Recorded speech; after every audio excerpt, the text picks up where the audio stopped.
Hi, everybody, and welcome to Friday Night Flock Talk. I'm Robin Sullivan of the Leather Elves. I hope you're all, I don't know about you guys, but here in Maine, we're experiencing it's going to maybe get warm. So that fake spring, we're kind of excited about it. And it's not snowing, so that's important. Um, so the usual, thanks for listening. Thanks for watching us. You can like and follow the Leather Elves on Facebook. That way you find out if we go live or if we have a pop-up sale. You can also subscribe to our YouTube channel. And that way you'll have several options for how to listen on Friday nights. The excuse me.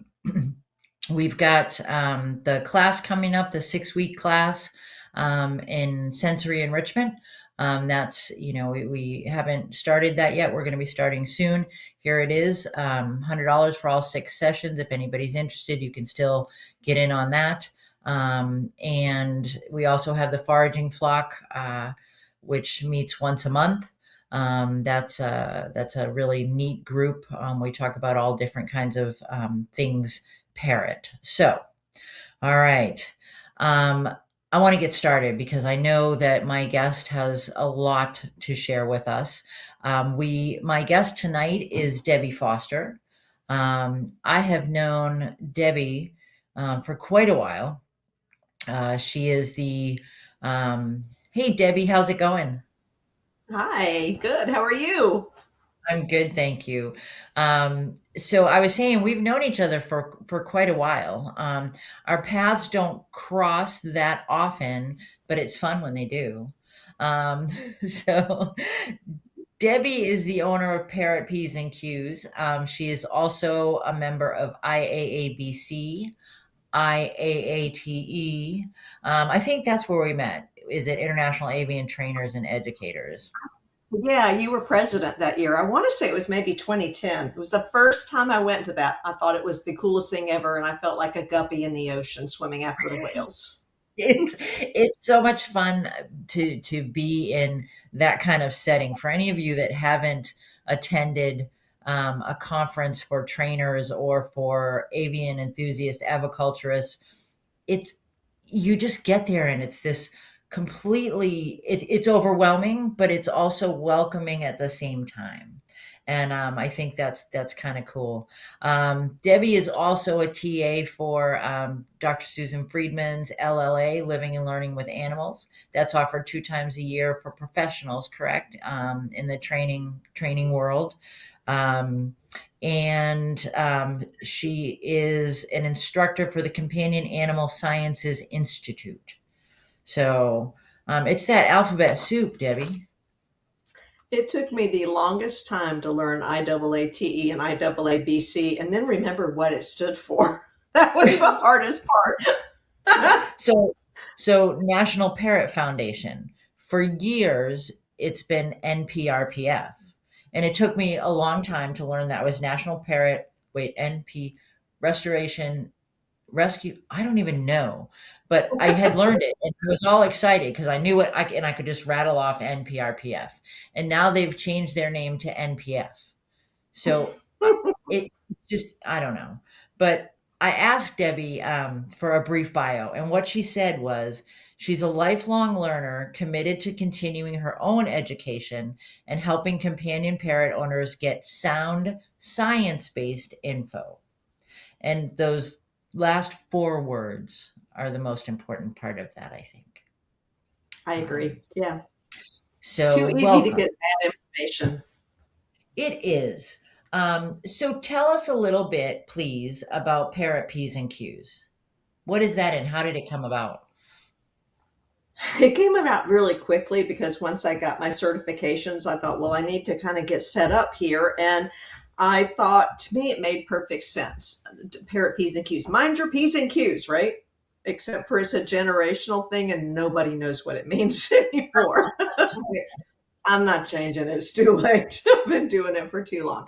But I work primarily with companion parrot owners. I work with people who are adopting a bird for the first time, and I work for people who have had a bird for many years and they're having some issues, or just they want to learn more and do better with their parrot.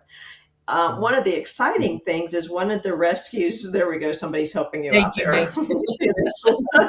One of the exciting things that's been happening in the last several years is the local nonprofit rehoming organization here, which is Companion Parrots Rehomed in the greater Charlotte area, has me working with anyone who's adopting a macaw, a cockatoo of any size, a collectus, anything in the Poicephalus family, before they take the bird home.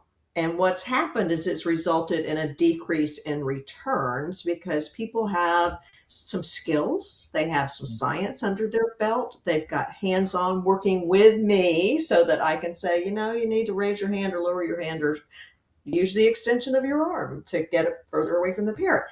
And it just sets everybody up for success. It's lovely. And I have to say, Carrie Ellen and I visited last year. No, 2 years ago. 2 years ago.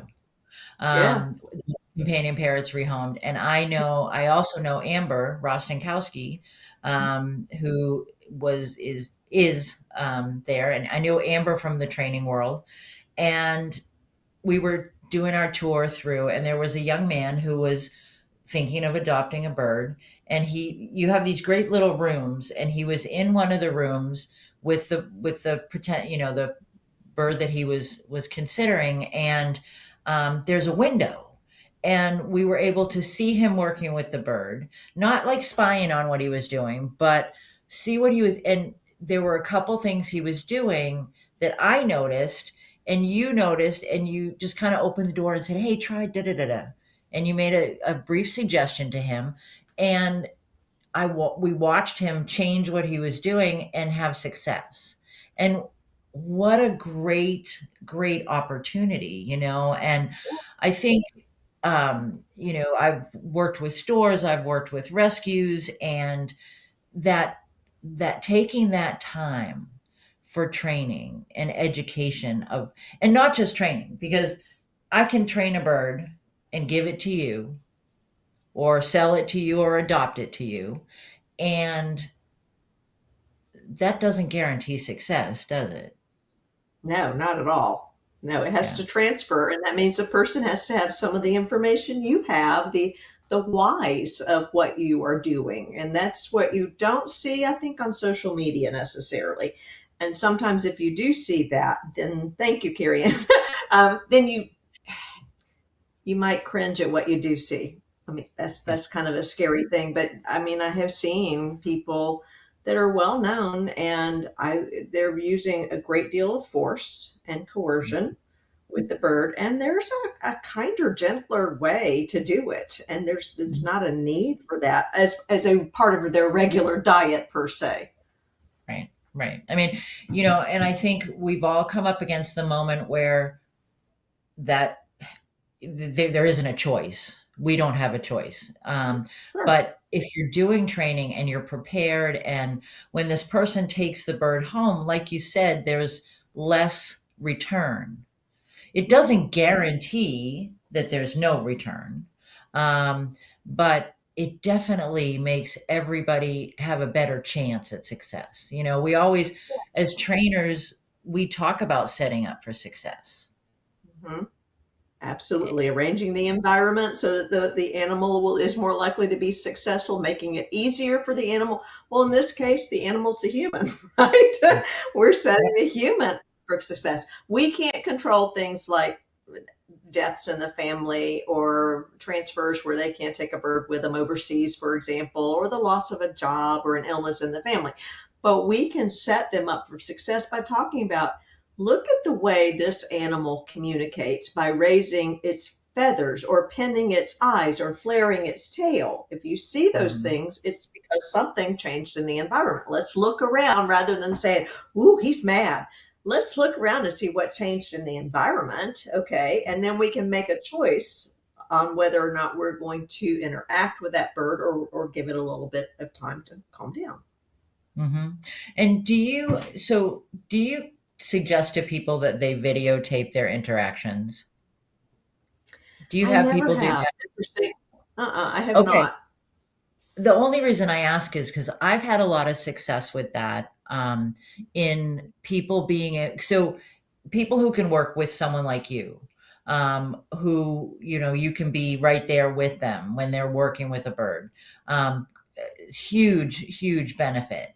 Uh, but when I'm working with somebody, say across the country or in another country, and they're telling me, well, no, it's not work. This isn't working. That isn't working. And then I ask them, well, what does it look like? I'm getting their perspective versus Hmm. the bird's perspective. And so I find videotaping does help, Yeah. in that situation. Yeah. A lot of times I am using some sort of a virtual app. So I Mhm. might have them setting up. I've got one client in New Jersey that you also know, who sets up multiple cameras. So I get to see her and her bird from multiple angles, which is wonderful. Because, if you just see one angle, you might miss something. But all these different angles, I can say, whoa, here we go. Look right there. And it's that subtle too, I mean, I happen to know who you're talking about, and she does a great job. Um, Yes. but with, a lot of the people who are listening have heard this story from me before, but I was working with Sid Price, and we were doing raptor handling, and then we were training his pied crow. And he had been there, the crow had a breakdown, and we're going to talk about this later on, but a breakdown in behavior, Mhm. and a behavior that was rock solid. And people couldn't figure out why this was happening. All of a sudden, Kumbi was doing a recycle behavior where he would go and take the item and take it to the barrel, drop it in the barrel. Not a problem. He did it every single time, spot on. And then all of a sudden, he was taking the can and going down to the floor. There was a new trainer, and her hand gesture, she was dropping her hand. And to Kumbi, that was asking him to go to the floor. So the behavior kind of just fell apart, and everybody thought it was Kumbi's fault. Like, what isn't he understanding? Well, he was understanding perfectly. It was the Mhm. trainer that wasn't understanding. And so Yeah. the videotape helped in that situation.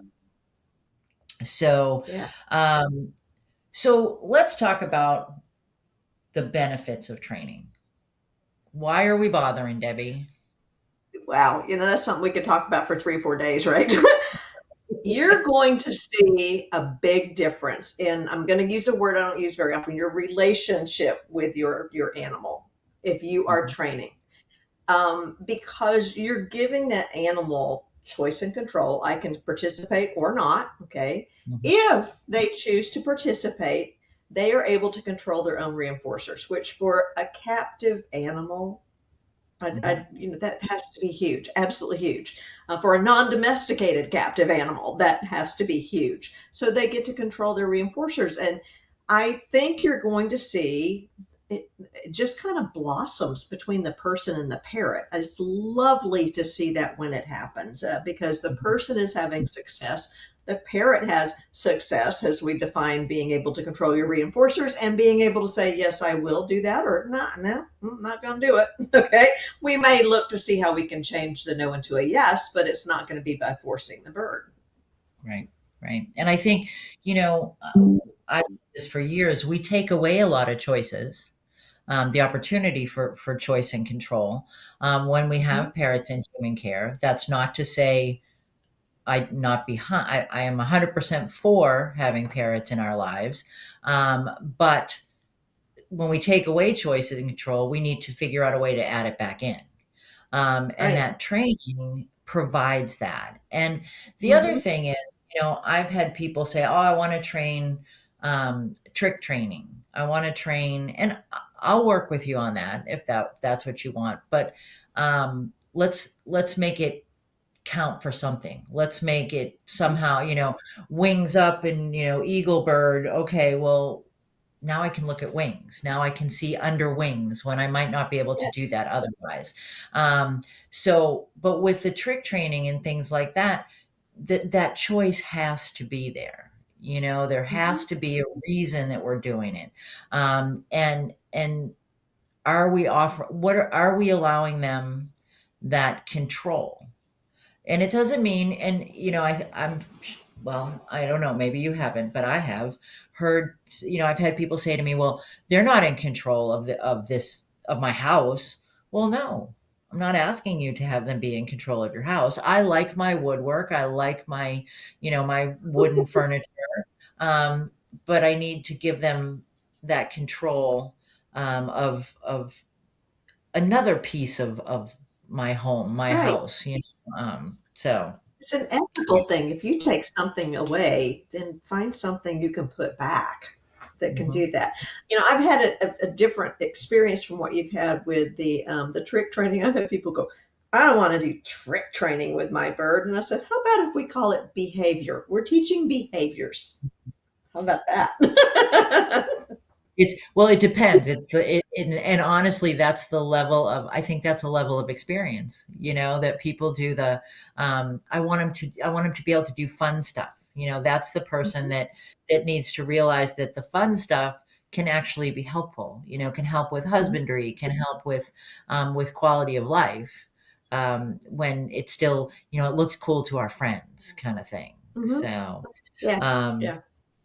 as far as the relationship is concerned, regardless of what you're training, for me, my perspective is it's a win because you're spending more time with your animal, whether it's a bird or a dog or a cat, whatever, you're spending more time. So you are enriching, if that's what they're looking for, is that time. You're enriching their lives through working with them.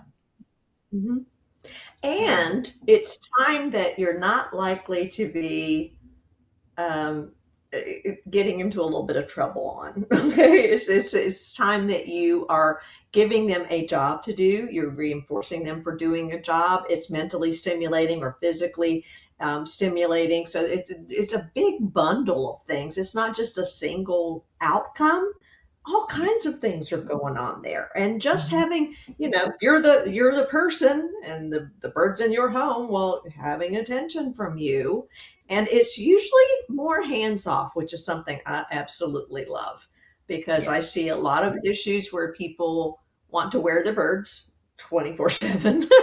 And the problems arise from that. So you have to have a certain distance to train so you can see all that beautiful, diverse body language that these birds are capable of showing. You want a total view of that. And so that means maybe you're separated a little bit from the bird, Mhm. which is great. When I get a new student, one of the things I work with initially is target training, Oh, yeah. completely hands off. That it's not, I've got a target length between me, and if I need to have a target length this long, that's what I'm going to do. And people, oh well, I can't move him, I can't get him to come out, I can't do this, and a lot of what we do in training, I think, is the answer to the human can't. I can't Hmm. pick him up. I can't, do this. I can't do that. It seems Yeah. to solve I that start with can't. target training too. I think that's the most beneficial thing. And I tell my people, it's easy to teach and it's easy to learn. So you're setting the Mhm. parent and the person up for success. And then, wow, how many different, you give me a chopstick, how many different things can we teach that bird to do with a chopstick? We can do the Yeah. turnaround. We can do touching an object or pushing an object. We can do coming out of the cage, going back into the cage, going in the carrier. I mean, it is I think Robin Horvan of Parrot SOS calls it a foundational behavior. And I think that's a good descriptive term for It it. is a good descriptive. It definitely is. And it's foundational because it can morph into so much more, Hmm.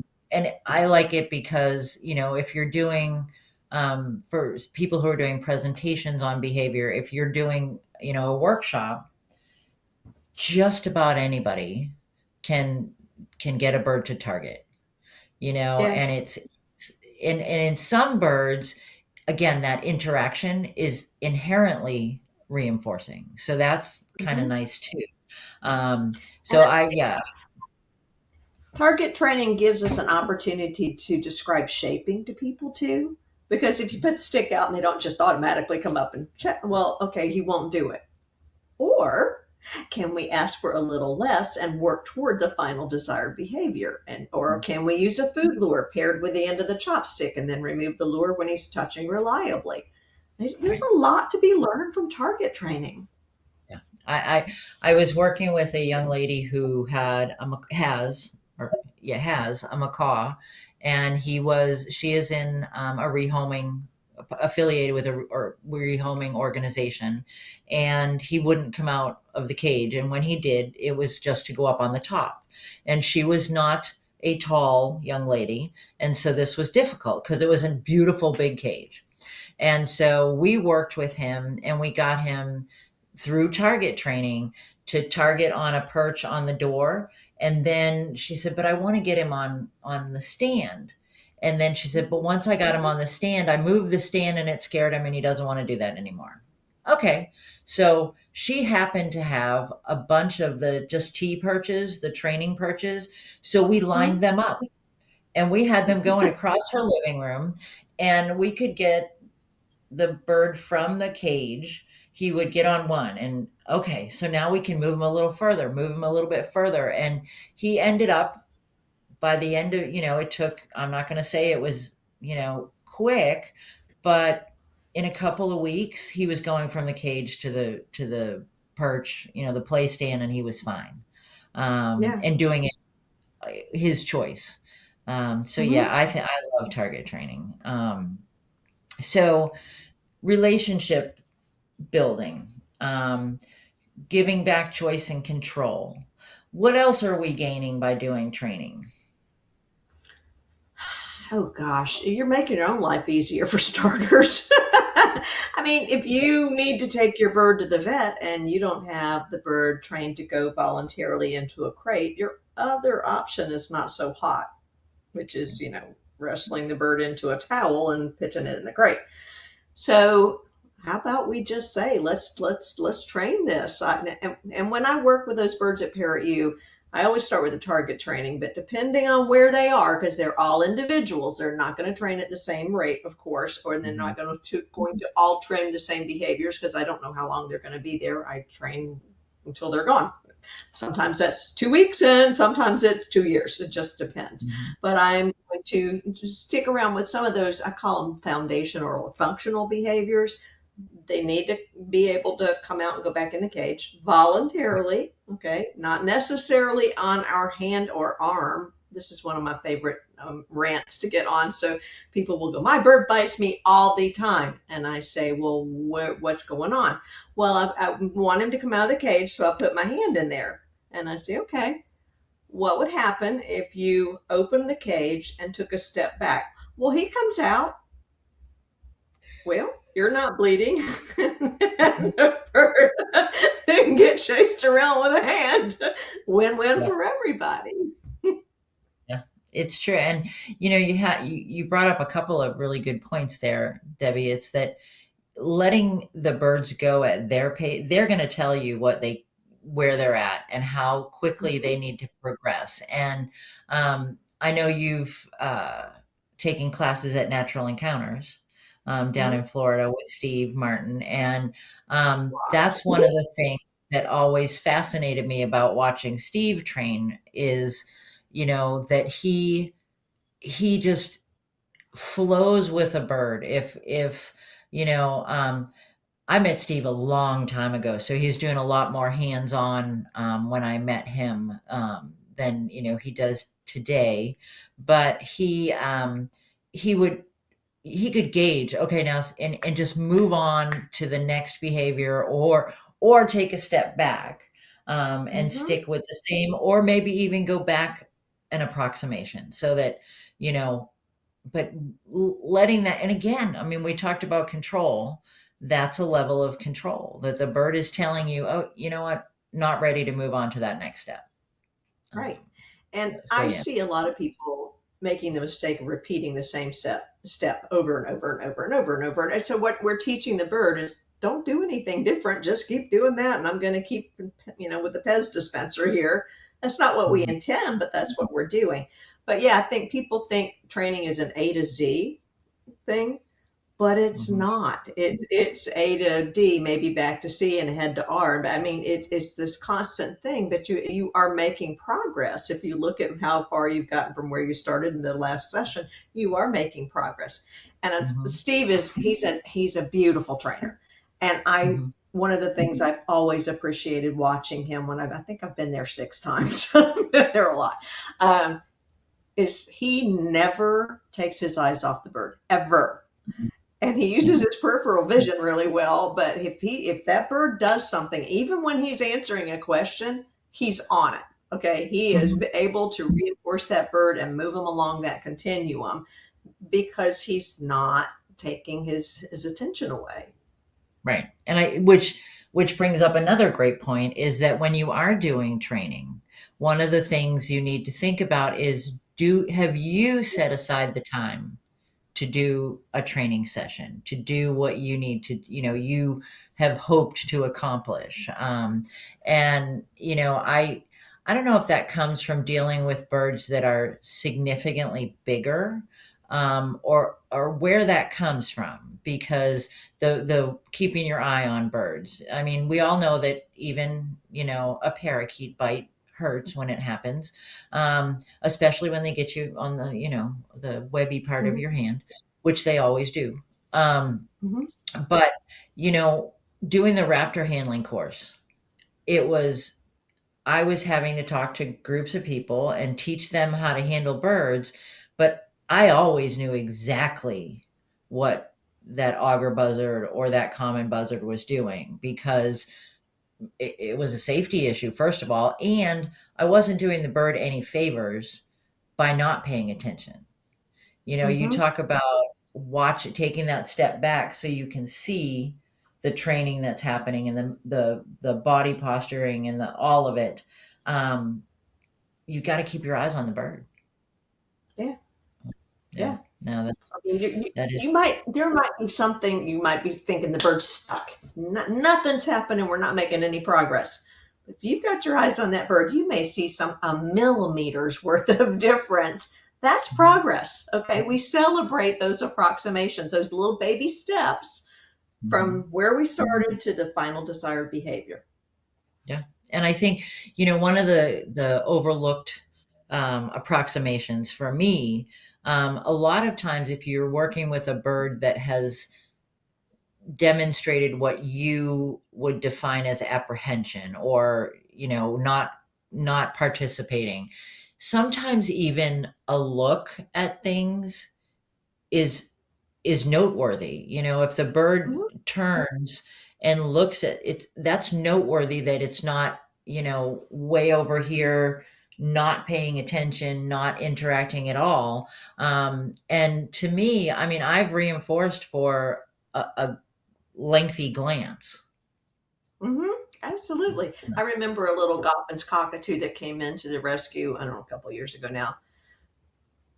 That was, and I'm going to use a label, that was the most shut down bird I've ever seen. And what that looked like was this bird sat at the top of the cage at the back and Mhm. never even looked turned. I mean, you could stand there and juggle nuts and it would not get any kind of a response. If you offered him a treat, nothing. He was just like he had blinders on. He just would not move. He was frozen in place. You could put it in the bowl. He did not come down. Okay, for 6 months this went on. But this bird got to be in that big bird room. So this bird had the ability to watch all of those other birds being trained, right, for Mhm. 6 months. And one day I heard a sound, and there he was at the front of the door. And I went very carefully over there, stretching my arm out as far as I could. And he took it. And I thought, we are in business. And I think Mhm. it was the ability to watch the other birds and the observational learning that they are capable of doing that finally. Mhm. And this little guy, he is Virginia, maybe now. He's been adopted. He's a rock star now. It is absolutely amazing to watch where he came from, this nothing to this little guy that's got cargo nets across the top of the thing and goes out and does it and comes out and I mean, wow. What just, Yeah. and this is a person who learned to provide him the best care possible. Mhm. And I think it's that success and seeing that enhancement of quality of life through Mhm. training. Well, if you're old enough, you remember the statement, better living through chemicals. Um, um, Debbie and I were talking before we came on about certain, that phrases sometimes are generational. But when you think about better living through training, we talk about one of the biggest bones of contention with stores and breeders and rescues is inadequate training, both of the Of course. human and the bird. Hmm. And I think that's really, what we're talking about tonight is how much benefit there is to training at all. So we've got relationship, we've got better quality of life, we've got uh, a better husbandry. Yeah, You know, yeah. I mean, so what kind of husbandry behaviors, for lack of a better term, do you like to train? I like to train a towel training. I like to train nail files. I like to train, I consider crate training to be a husbandry thing because, so years ago, the former manager of Parrot U said to me, Bosley, who's their store mascot, she's a blue and bald macaw.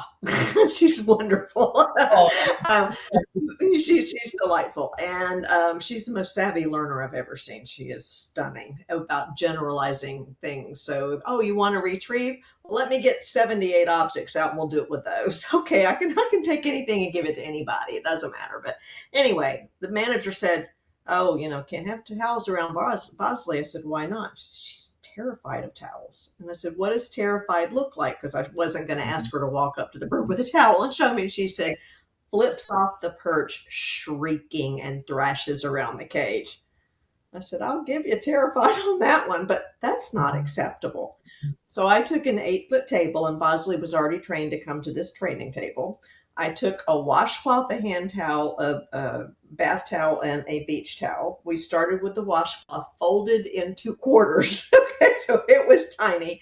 Bosley Mhm. comes down on one Mhm. end, the washcloth's at the other, and there is a trail of sunflower seeds. She is a big glutton. Um, and she munches along until she got maybe a foot from it, and then she's slowing, but she's still looking at those sunflower seeds. So she would go and she'd snatch it and run and run back. But over repetition, she went quite without hesitation up to the washcloth, and then I could put the seed on the washcloth, and then I could lift the washcloth and just put it right under the fold, and she had to get just a little bit of her beak under there to get to it. And Mhm. now you can fold a beach towel up and she will spelunk under the beach towel. And she Yep. laughs when she does it, which is hysterically funny because it's like, treats, I mean, an unlimited number of treats. This is my best day ever. So towels predict fun for her at this point. Mhm. Mhm. And I think we don't always look at it from that perspective, that okay, it's not, I don't, I'm not in their head, okay? I don't say that I know what they're thinking. I don't, because I don't, and I never will. Can I see how they react to things? Yes. So to say that, they're terrified, okay, what does terrified look like? And then how do I change that paradigm, if you will? How do I have a Yeah. paradigm shift so that this, I mean, they are a prey species, right? All parrots are prey animals. So Hmm. they're wired differently to anticipate what we would term fearful.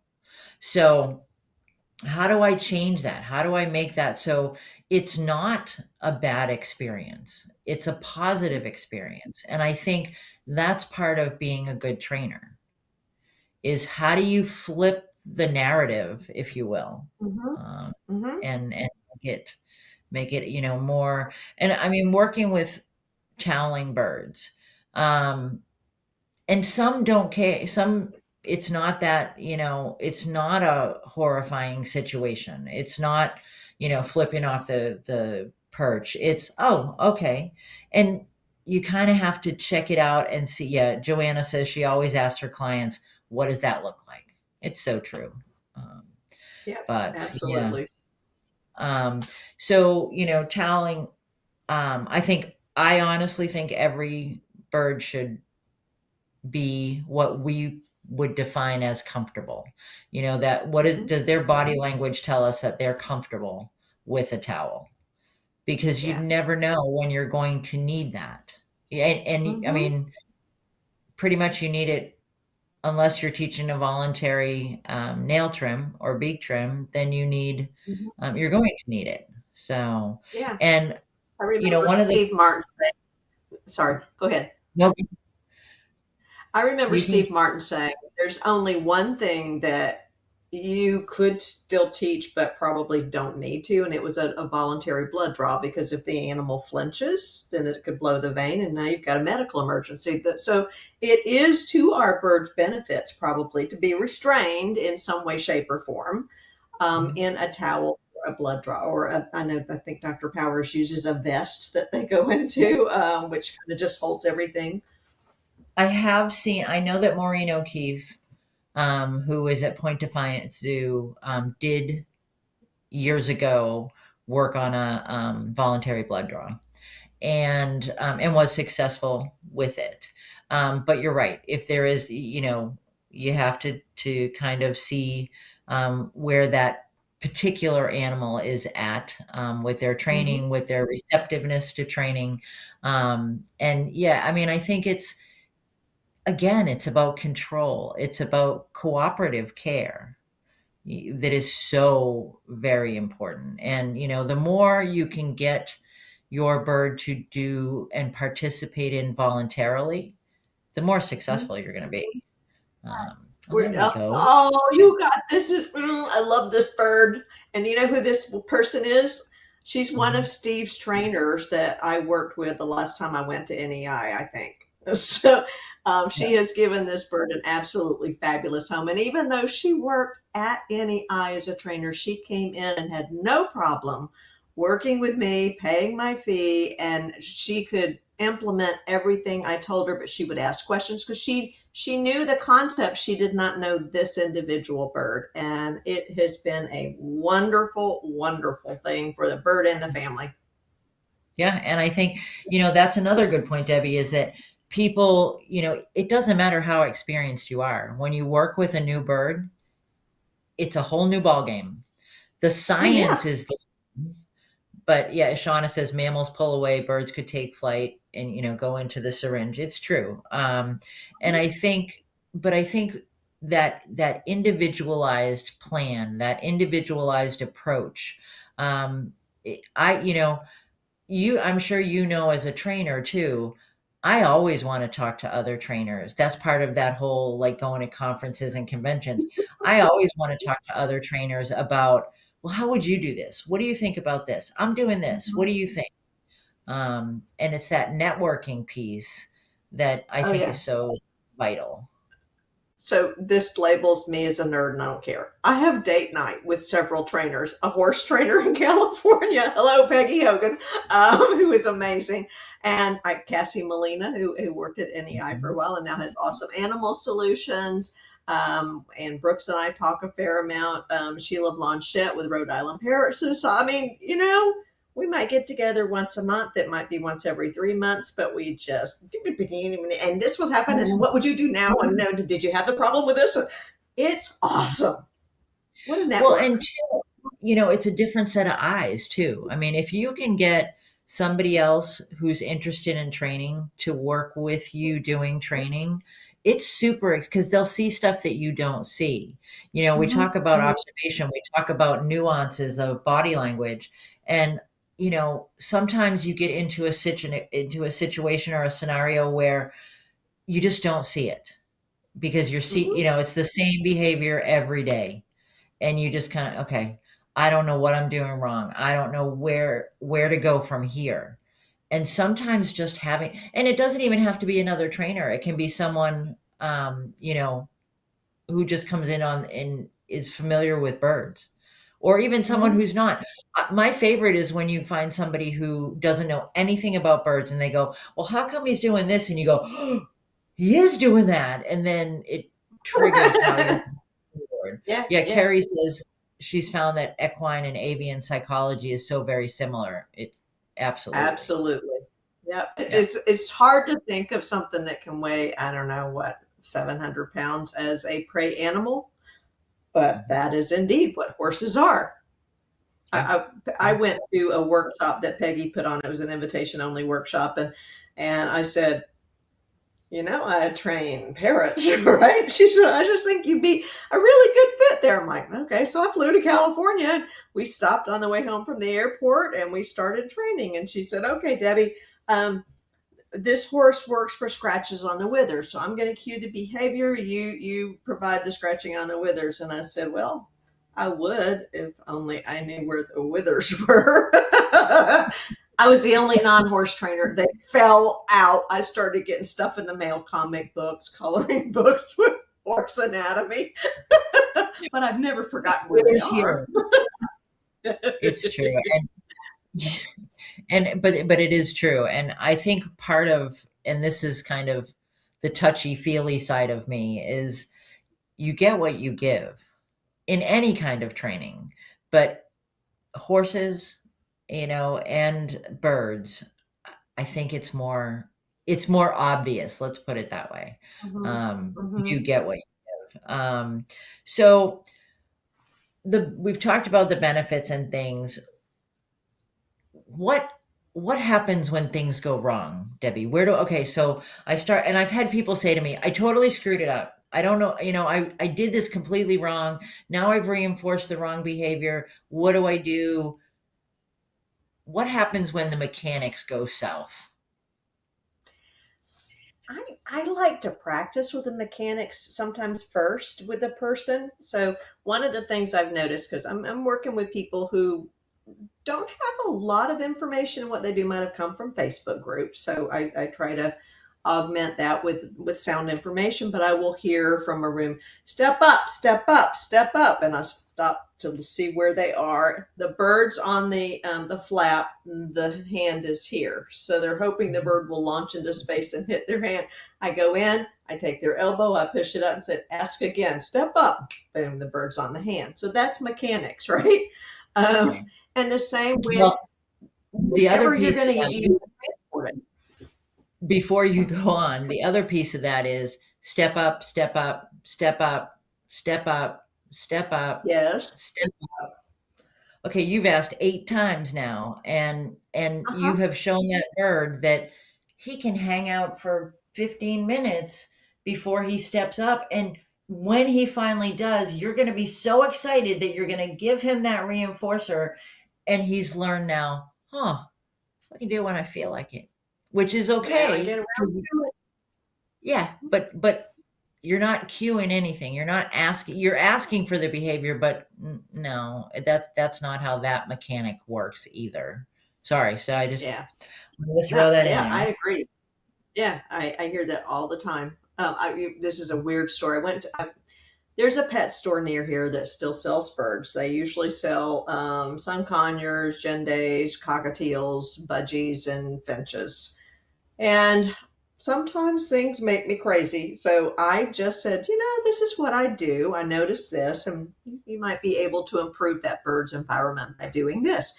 And they were very respectful and receptive. They said corporate controls some stuff, but they can control some. So they made changes. So I go in one day and I'm just looking to see how they are. And this person comes up, oh, are you interested in this? It was a little green cheek conure. And I said, I'm a professional trainer. I just wanted to see how they're doing. And she said, whoa, you want me to show what I taught him? And I said, sure. So she lets the bird out of the cage and she goes over and she grabs him like this. And I said, so what would happen if you presented your hand and maybe had a piece of millet over here? Would he step up? And she goes, yeah, let me show you. And she went over and she grabbed him again, just like that. And she was a good-hearted person. She loved these birds, but she wasn't aware of the weirdness there. Those were vet students up at NC State we were working with, and yeah, and teaching them how Well, to interact. I was at a very large facility, similar to, it wasn't a pet store, it was an entertainment venue, and they had an education collection, and they also had a collection of large carnivores. And I had all the keepers from both sections in a workshop.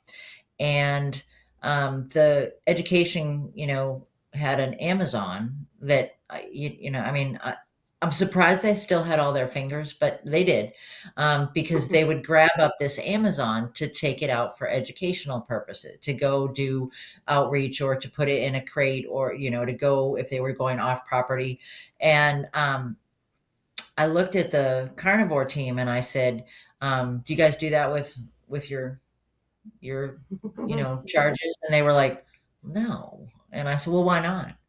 "Well, that's just not how you do it." And so I looked at the education team and I said, "Well, why do you guys do it?" "Well, we can." "Oh, so because you can, it's okay." I mean, we were talking wolves at the time, and no, you're not going to grab a wolf and just throw it in the crate.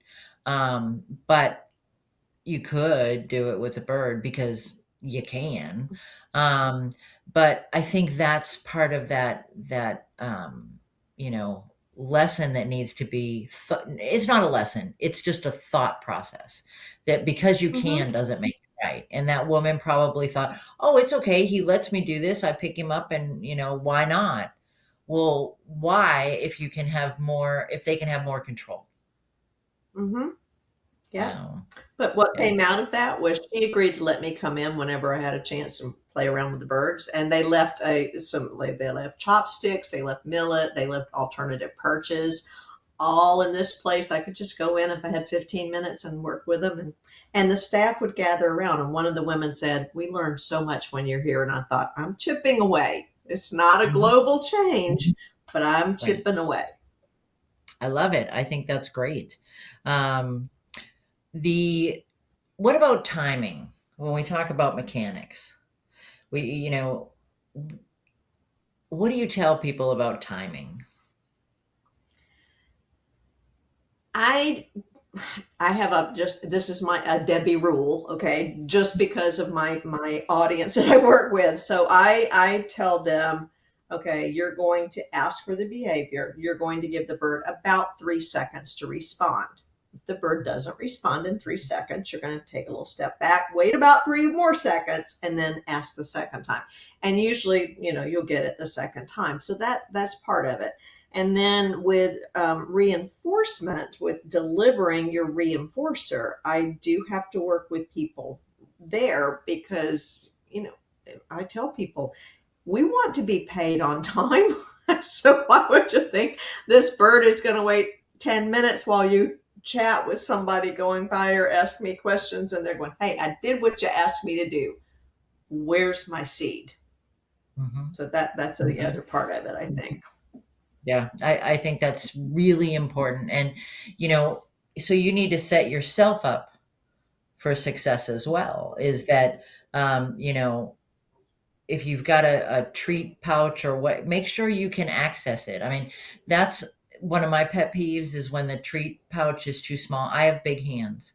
So if I'm going to reach for a treat in my little pouch there, I want to be able to get in and get out and give that reinforcer. Hmm. And it's so, set yourself up to succeed there is usually my word of caution. Um, so all right, so we've got mechanics, we've got the whys. So we do all this work and then we have success, right? Yay. It's so I'm done now, right? I can just be done and I don't Not. have to do this anymore? Yeah.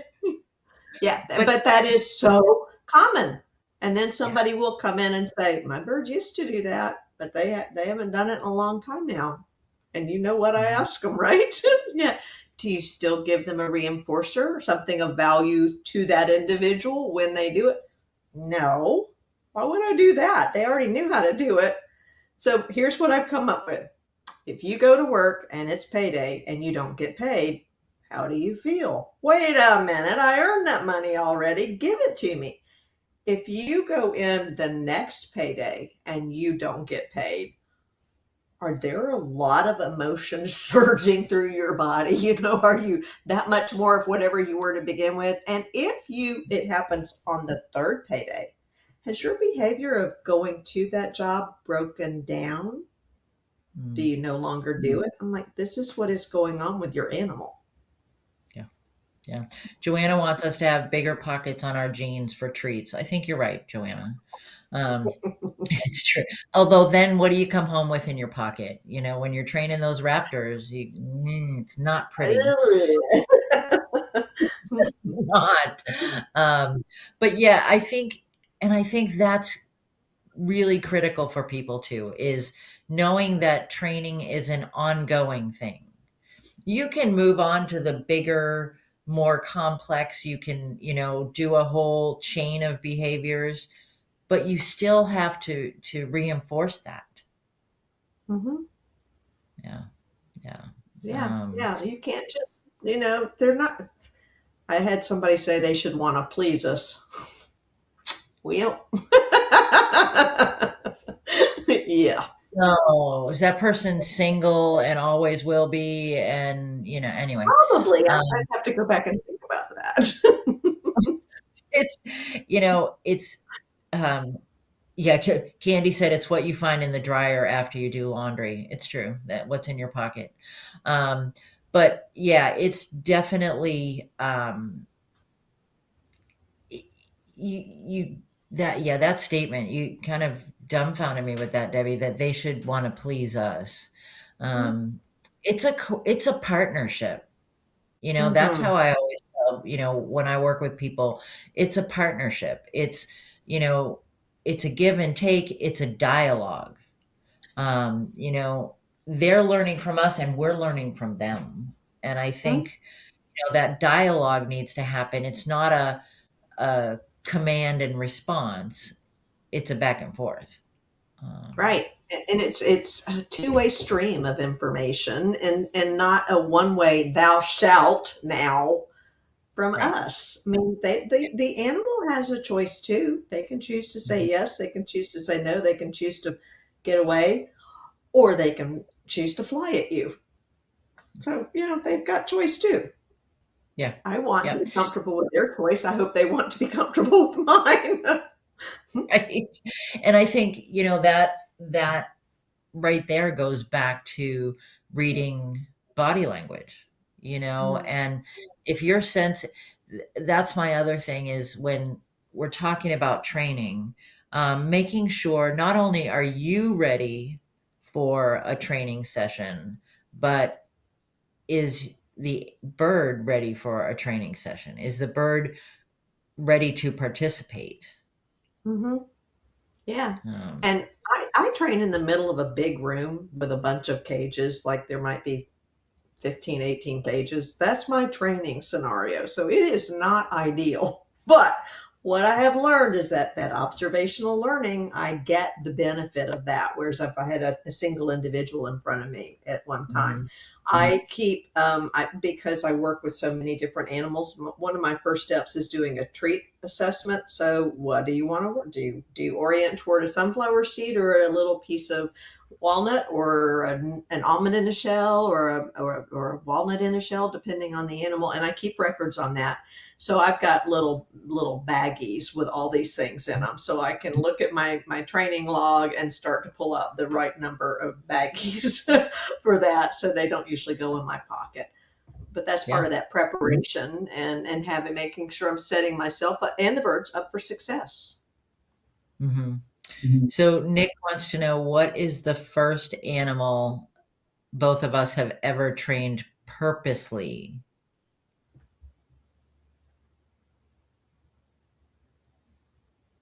Wow. I'm not, I guess, a dog when I was a child. Now, Mhm. train is a relative word there because we didn't have the knowledge that we have now. So I Right, probably trained that dog by pushing on its back end, and having it mhm, sit that way. That was what we did at the time, right? right, People trained birds to step up by pushing into their chest just above their legs, going, look, they'll Yeah. step up. What was your Yeah. first? It was s- I want to say it was a turkey vulture. I mean, as a child, obviously, dogs and cats and things like that. But like you said, not knowing that I was really doing training but yeah, turkey vulture. And I was given that opportunity at Wind Over Wings in Connecticut by Hope Douglas, who was my mentor. And yeah, it was the turkey vulture. And then I got trained by a red-shouldered hawk because my first day there, Hope showed me how to put him on the glove and then said, "Why don't you take him?" His name was Forrest. "Why don't you take Forrest for a walk down to the greenhouse?" And there was a public greenhouse down at the end of her road. And I went, "What?" And so yeah, I got trained by a red-shouldered hawk. But What did yeah, he train you to do or not to do? he trained me to have some confidence in myself, quite honestly, and to trust and to pay attention. I mean, this was a big, wide open space. Now I've got this previously wild bird, is a non-releasable rehab bird, out in a wooded area going down to this greenhouse. And I had to pay very close attention to what he was telling me. And then I had to be confident in myself and in the bird when I got into a setting with people who had no idea what he was all about. So I Hmm. think that's where that dialogue happens. I Hmm. had to read how comfortable he was. I had to, really pay attention to what I say comfortable, again, a construct, but what I perceived as comfortable in him. So, yeah, You find the raptors as easy to read as you do parrots, or I maybe that's find a them. I find great rule. they're Hmm. easier to read, but they are more difficult to reinforce because Hmm. they're not, I mean, they are food motivated, but you're not going to get a ton of repetitions unless you Hmm. cut, your mouse into tiny tidbits, which Hmm. you do for training purposes. Yeah, Hmm. Carrie Ellen says no king vultures on your head. Yeah, that Great was rule. a very unfortunate experience. Um, yeah. Um, but I think it's really that ongoing training, that ongoing learning, that we talked about in the very beginning, Debbie. That is who you are, and that's how I've known you as well. Is that always wanting to learn, always wanting to and you get better the more you learn, and Yeah. by doing that, you enhance quality of life for the animals. What are you Yeah. giggling about? I'm laughing because I was going back to Nick's question. So, the first time I went to NEI, Natural Encounters, they give you a bird menu so you can pick what you want to train. Well, I was terrified of macaws. They're big. And I thought, Mhm. all right, let's just wade on in the deep end. And so I said, I want to work with the macaws, and the largest ones they had were hyacinths. So let's just go for broke, right? And Okay.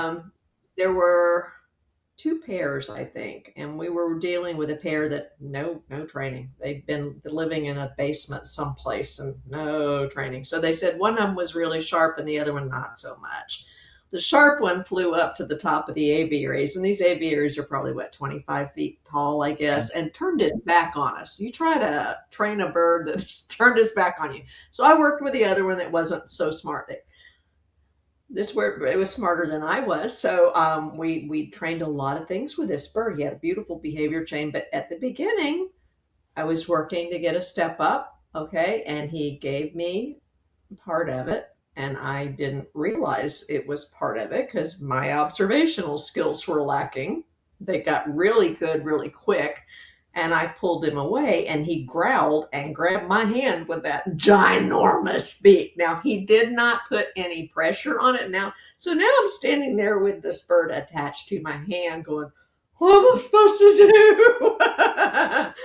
I'll tell you what I did. Every time I asked up for a step up after that, I went one, two. Before I moved, I counted his feet and I didn't Yeah. do it again.